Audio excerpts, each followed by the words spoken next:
All right, thank you so much, Dr. Liberty. I really appreciate you. So let me just still further ask a few questions. You said leadership is not about power; it's about empowerment. Yes. I understand. And then, so now, if we know that leadership is about empowerment, and the politicians are deal makers, now we've heard severally from various persons who have defected. Their reasons for defection: oh, we want to connect with the people to have more opportunities, or we want this, or we want that. Isn't that kind of move, isn't it a perfect excuse for them to say, oh, we are doing it because of empowerment, because we want more attention from our people, for our people. Isn't that this defection thing, people who are moving from one party to another, isn't it a perfect opportunity for people to get more attention, for people to get more empowered? I had listened to governors in this country, some governors, not all, who say that they are joining APC so that their state will be connected to the center. Yes, sir.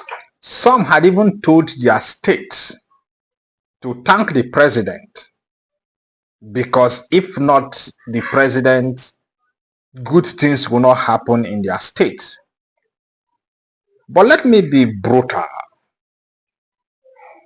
That is a lame intellectual thinking. And that conversation is what I call intellectual fraud. People shouldn't be thinking this way. A state government, and that's why I get frustrated. You don't need to join APC to develop your people, to empower your people, to empower your state.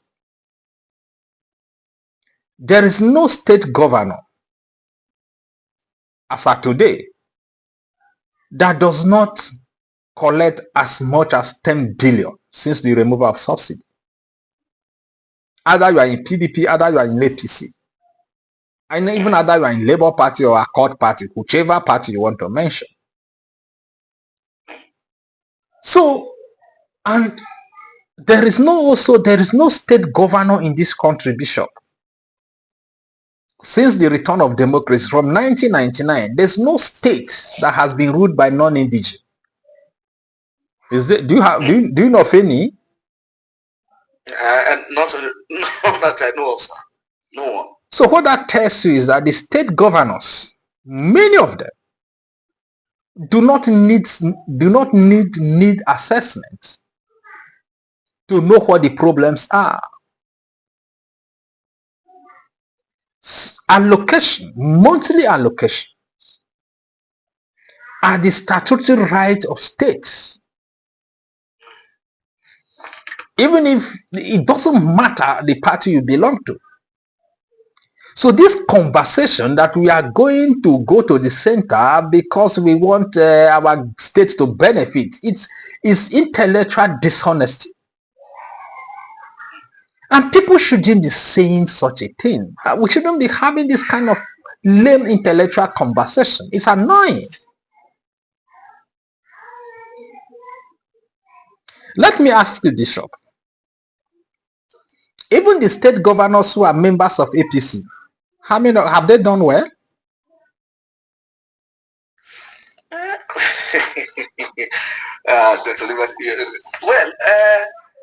we're seeing it like, for example, maybe let's say Lagos. Holiday. Don't give that. Lagos, how?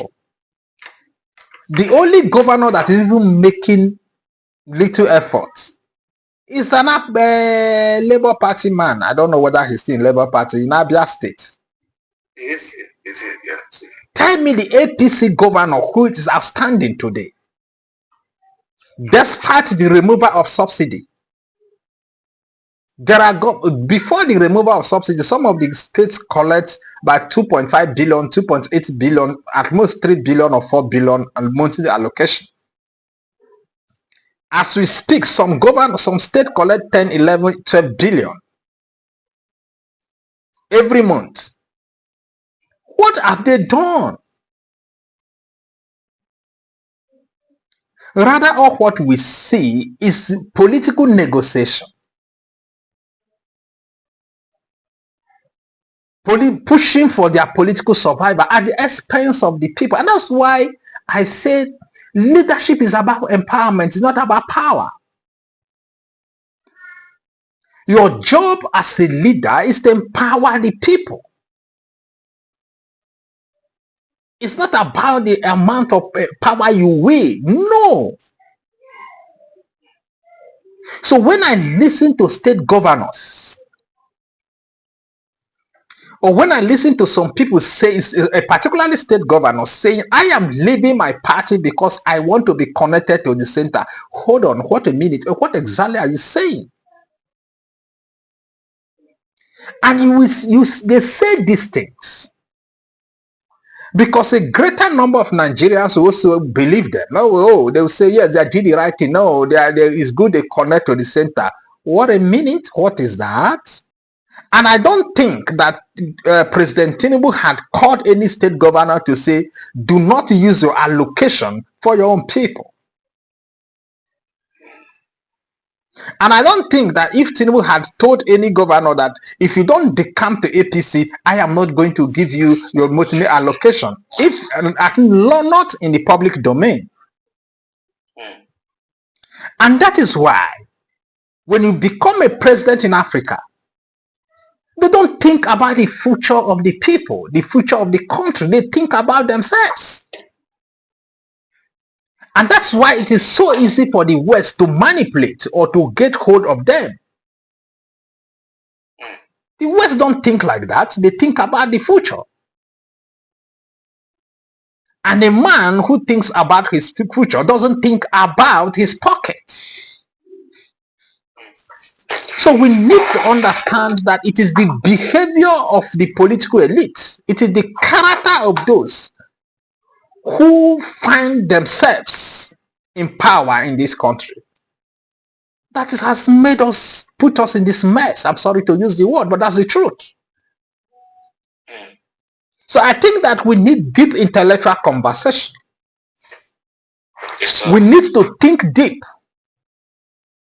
Because what we need now is not prayer. What we need now is thinking.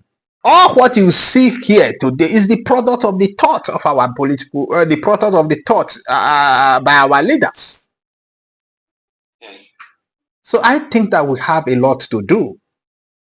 And I think that we need to rise and put a stop to this, all these illusions we do, and we lie to ourselves that we are practicing democracy. We are not even practicing democracy. We are not even practicing leadership. We are just floating because there's no clear roadmap.